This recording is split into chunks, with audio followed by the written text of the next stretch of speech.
नमस्कार मंडळी, मी कृतिका पाटील तुम्हा सर्वांचे कृतिकाज रेसिपीमध्ये मनापासून स्वागत करत आहे। तर आज आपण कडवेवालाचे बिरडं बनवणार आहोत। याआधी मी कडवेवालाचा भात देखील बनवून दाखवला आहे। कोणी पाहिला नसेल तर आय बटनवर क्लिक करून तुम्ही पाहू शकता। आमच्याकडे कोणताही सण असो किंवा समारंभ असो, वालाची अशी भाजी आवर्जून बनवतात आणि ही कडवेवालाची चमचमीत रस्सेदार भाजी सर्वांनाच आवडते। आणि ज्यांना आवडत नसेल त्यांनी अशा प्रकारे एकदा साध्या सोप्या पद्धतीने करून पहा, तुम्हाला देखील नक्की आवडेल। हे वाल ना गडद पिवळ्या किंवा चॉकलेटी रंगाचे असतात। हे वाल मी परवा रात्री भिजत ठेवले होते। दुसऱ्या दिवशी सकाळी पाणी काढून ते मोड आणण्यासाठी झाकून ठेवले व आज सकाळी छान मोड आले होते। मग मी ह्यात पुन्हा पाणी घालून ठेवले, ज्यामुळे तासाभरानंतर या वालाचे साल इझिली निघतात। नंतर पुन्हा हे वाल मी अशा प्रकारे पाण्यात घालून ठेवले, म्हणजे हे वाल असेच पांढरे शुभ्र राहतात, काळे पडत नाही। तर सर्वप्रथम आपण भाजीसाठी लागणारं वाटण तयार करून घेऊया। इथे मी त्याच्यासाठी पाव वाटी ओल्या नारळाचे तुकडे घेतलेले आहेत, 2 हिरव्या मिरच्या, अर्धा इंच आलं आणि 5 ते 6 लसणाच्या पाकळ्या घेतलेल्या आहेत। एक छोटी कढई घेऊन त्यात हे सर्व जिन्नस घालून घ्यायचे आहेत आणि थोडंसं तेल घालून हे मस्तपैकी आपल्याला भाजून घ्यायचं आहे। आता छान हे भाजून झालेलं आहे। असं गोल्डन होईपर्यंतच भाजायचं, अगदीच काळं होईपर्यंत भाजायचं नाही। आता आपण हे एका प्लेटमध्ये काढून घेऊया आणि थोडंसं थंड करून घेऊया। थंड झाल्यावर हे एका मिक्सरच्या भांड्यात काढून घ्यायचं आणि मुठभर कोथिंबीर घेऊन थोडंसं पाणी घालून हे आपल्याला वाटून घ्यायचं आहे।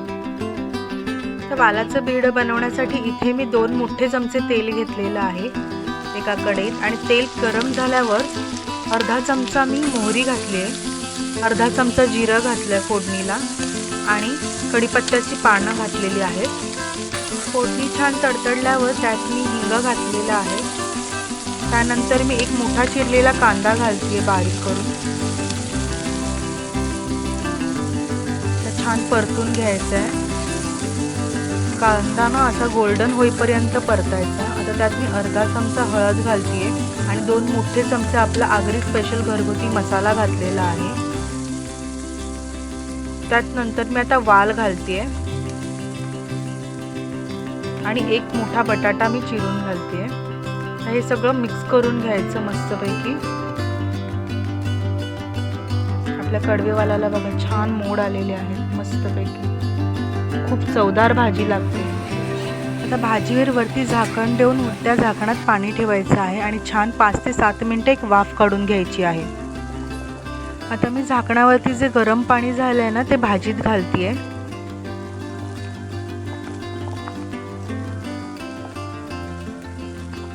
मस्त कलर आला आपल्या भाजीला। आता मी त्यात वरून टोमॅटो घालतेय। हे मी 1.5 टोमॅटो घेतलेला आहे। आता हे आपण मस्त मिक्स करून घेऊया। भाजीत ना आपल्याला जितकं रस्सा हवा तितकं आपण पाणी घालायचं। ताटावरचं जे गरम पाणी असेल ना तेच घालायचं, थंड पाणी नाही घालायचं।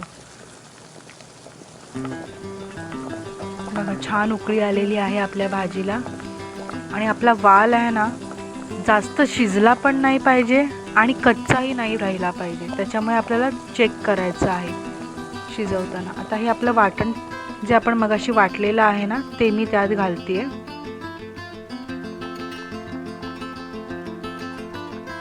मस्त छान मिक्स करून घेऊया। आता चवीपुरतं मीठ घालतेय मी भाजीत।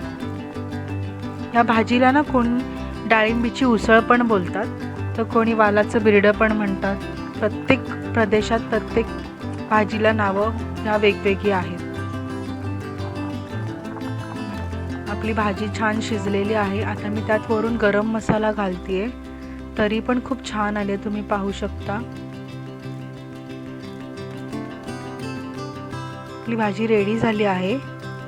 वरतून मस्तपैकी भरपूर अशी बारीक कोथिंबीर चिरून घालायची आहे। मंडळी, तुम्हाला रेसिपी कशी वाटली नक्की कमेंट करून सांगा आणि अशाच नवनवीन रेसिपी पाहण्यासाठी आपल्या चॅनलला नक्की सबस्क्राईब करा। Thank you for watching my video. Bye bye.